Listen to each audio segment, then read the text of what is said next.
प्रिय विद्यार्थी साथियों, जय हिंद।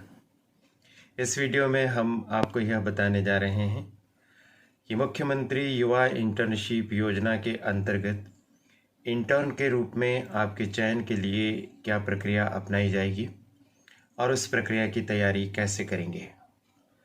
यह करियर एडवाइस चैनल है, आपके करियर का, आपकी पढ़ाई का सच्चा साथी। इसे सब्सक्राइब कर दीजिए, बेल आइकॉन प्रेस कर दीजिए, सदैव इसके साथ बने रहिए। धन्यवाद।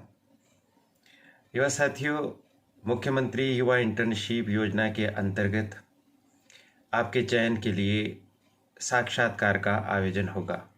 यह बात लगभग सुनिश्चित है। जो सूचना हमें प्राप्त हुई है उसके अनुसार मध्य प्रदेश के सभी जिलों में पर्याप्त संख्या में युवाओं ने इस योजना के प्रति उत्साह दिखाया है और आवेदन किया है। चूँकि एक विकासखंड से 15 युवाओं का चयन किया जाएगा और आवेदक ज़्यादा हैं, तो इस लिहाज से चयन करने के लिए साक्षात्कार की प्रक्रिया संभवतः अपनाई जाएगी। साक्षात्कार के लिए आपको क्या क्या तैयारी करनी है, इसके लिए हम वीडियोस की श्रृंखला आपको उपलब्ध कराएंगे और क्रमशः आपको बताते रहेंगे। इस वीडियो में हम आपको कुछ आधारभूत बातें बता रहे हैं। आप उनकी तैयारी प्रारंभ कर दीजिए। यदि आपका फॉर्म हो गया है, आवेदन आपने कर दिया है, ठीक से सबमिट हो गया है और आप इच्छुक हैं, उत्सुक हैं इस योजना का लाभ उठाने के लिए, सीखने के लिए और धनार्जन करने के लिए, तो आप इसे गंभीरता से ले लीजिए और तैयारी प्रारंभ कीजिए। सबसे पहली बात तो आप अपने विकासखंड की समुचित जानकारी प्राप्त कीजिए। जिस विकासखंड के लिए आप कार्य करने को उत्सुक हैं, उस विकासखंड की क्या व्यवस्थाएं हैं, जनसंख्या कितनी है, क्षेत्रफल कितना है, किस तरह के निवासी हैं, क्या क्या विशेषताएं हैं, क्या क्या समस्याएं हैं उस क्षेत्र की, शिक्षा की स्थिति वहाँ पर क्या है। इन बातों का आप भली भांति पता लगाकर अच्छे से उसके नोट्स तैयार कर लें। इसी तरह से जिस जिले के लिए आपने आवेदन किया है उस जिले की भी आधारभूत जानकारी आप संग्रहित करें।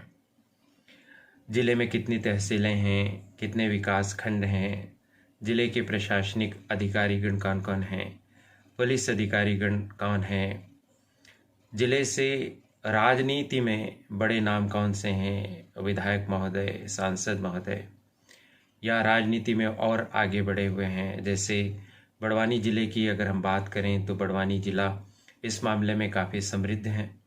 यहाँ मध्य प्रदेश में माननीय कैबिनेट मंत्री हैं श्री प्रेम सिंह जी पटेल, राज्यसभा में सांसद हैं माननीय डॉक्टर सुमेर सिंह जी सोलंकी, लोकसभा में सांसद हैं श्री गजेंद्र सिंह जी पटेल, जिला पंचायत में अध्यक्ष हैं श्री बलवंत सिंह जी पटेल। इस तरह से राजनीतिक दृष्टि से बड़वानी जिला काफ़ी समृद्ध है, संपन्न है, सशक्त है। तो आप इस बात को ध्यान में रखें कि क्या क्या ऐसी उपलब्धियां आपके ज़िले की हैं और उस ज़िले का क्षेत्रफल, जनसंख्या, वहाँ की विशेषताएं, खास करके सामाजिक विशेषताएं, आर्थिक विशेषताएं, इन सब पर बहुत बढ़िया से आप नोट्स तैयार कर लें।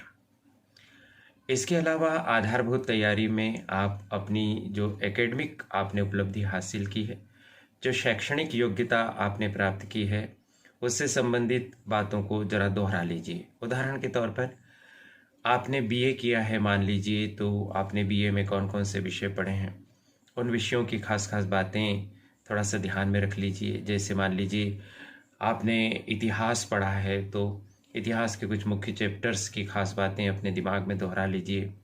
राजनीति विज्ञान पढ़ा है तो संविधान, पंचायती राज आदि व्यवस्थाओं पर थोड़ा सा समझ लीजिए। इस तरह से अपनी पढ़ाई को आप न्याय संगत सिद्ध कर सकें। जब आपसे इंटरव्यू में प्रश्न पूछा जाए, मार्कशीट उनके पास रहेगी, डॉक्यूमेंट्स उनके पास रहेंगे। मार्कशीट देखकर उन्होंने पूछा यदि आपसे कि आपने कौन कौन से विषय बीए या एमए में पढ़े, और यदि हम एक आध विषय का नाम उस समय याद नहीं कर पाए, बता नहीं पाए, तो काफ़ी खराब महसूस होगा। तो इस चीज़ को ज़रा दोहरा लीजिए, थोड़ी सी स्मृति को ताज़ा कर लीजिए। आधारभूत बातों में तीसरी बात पर आप ध्यान दीजिए अपनी पारिवारिक स्थिति के संदर्भ में। आपके पारिवारिक स्थिति में क्या स्थितियां हैं, माता पिता क्या करते हैं, खेती होती है या कोई और व्यवसाय होता है या सरकारी सेवा में है, इन सब के बारे में भी दिमाग से अच्छे से स्पष्ट कर लीजिए सारी बातों को। यदि वो आपसे पूछें कि भैया अपनी पारिवारिक पृष्ठभूमि बताइए, तो आप फटाफट इस चीज़ों के उत्तर वहाँ पर दे सकें और आपको किसी भी प्रकार से अटकना ना पड़े। पारिवारिक पृष्ठभूमि को बहुत अच्छे से आप तैयार कर लीजिए। आधारभूत बातों में चौथी बात, आप अपने लक्ष्य के प्रति भी कुछ विचार करके जाइए। यदि आपसे पूछा जाए कि जीवन में आपका लक्ष्य क्या है, आप अधिकारी बनना चाहते हैं, शिक्षक बनना चाहते हैं, समाज सेवक बनना चाहते हैं, राजनीति में जाना चाहते हैं, स्वरोजगार करना चाहते हैं, उद्यमी बनना चाहते हैं, तो उस लिहाज से आप अपने पॉइंट्स को नोट कर लीजिए, लक्ष्य को अच्छे से स्पष्ट कर लीजिए। फिर इनसे रिलेटेड क्वेश्चंस आपकी इंटर्नशिप के परिप्रेक्ष्य में पूछे जा सकेंगे। जैसे उदाहरण के तौर पर कि यदि आप मान लीजिए भविष्य में प्रशासनिक अधिकारी बनना चाहते हैं, तो फिर आप यह इंटर्नशिप क्यों कर रहे हैं? तो आपको उत्तर देते आना चाहिए कि मैं इस इंटर्नशिप के माध्यम से सामुदायिक कार्यक्रमों के क्रियान्वयन की धरातलीय स्तर की स्थिति से अवगत हो सकूंगा। मैं समझ सकूंगा कि आम व्यक्ति की समस्या क्या है, आम व्यक्तियों को इन योजनाओं को लाभ लेने में क्या क्या कठिनाई आती है, प्रशासन को क्या दिक्कत आती है, क्यों नहीं पहुंच पाती है सुविधाएं सब तक। तो अगर मैं ये सब चीज़ें यहाँ सीख पाता हूँ, समझ पाता हूँ, तो जब मैं प्रशासनिक अधिकारी बनूंगा तो जनता का और निकट से और ज़मीनी स्तर पर सहयोग कर सकूंगा, उन्हें लाभ पहुंचा सकूंगा।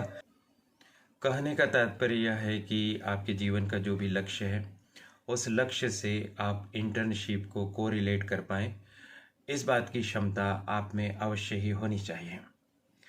इसके अलावा आगे बढ़ते हैं हम आधारभूत बातों के संदर्भ में। तो आपने यदि अनुभव का कोई सर्टिफिकेट लगाया है, आपने आवेदन करते समय बताया है कि आपको किसी कार्य का पिछला अनुभव है या आप वर्तमान में भी कोई कार्य कर रहे हैं, तो आपसे पूछा जा सकेगा कि यदि आप वर्तमान में भी कार्य कर रहे हैं तो उसे क्यों आप छोड़ना चाहते हैं, क्योंकि इंटर्नशिप में भी आपको फुल टाइम देना होगा, तो आप उसे क्यों छोड़ना चाहते हैं, इसका भी आपके पास एक तार्किक उत्तर होना चाहिए। और यदि मान लीजिए आपने अनुभव प्राप्त कर लिया है, पुराने काम को आप पहले ही छोड़ चुके हैं, तो आपसे यह पूछा जा सकता है कि आपने जो पिछला अनुभव अर्जित किया था, उस अनुभव का लाभ इंटर्नशिप करने में किस प्रकार से प्राप्त होगा, आप उस अनुभव के आधार पर कैसे बेहतर ढंग से इंटर्नशिप का कार्य संपन्न कर सकेंगे।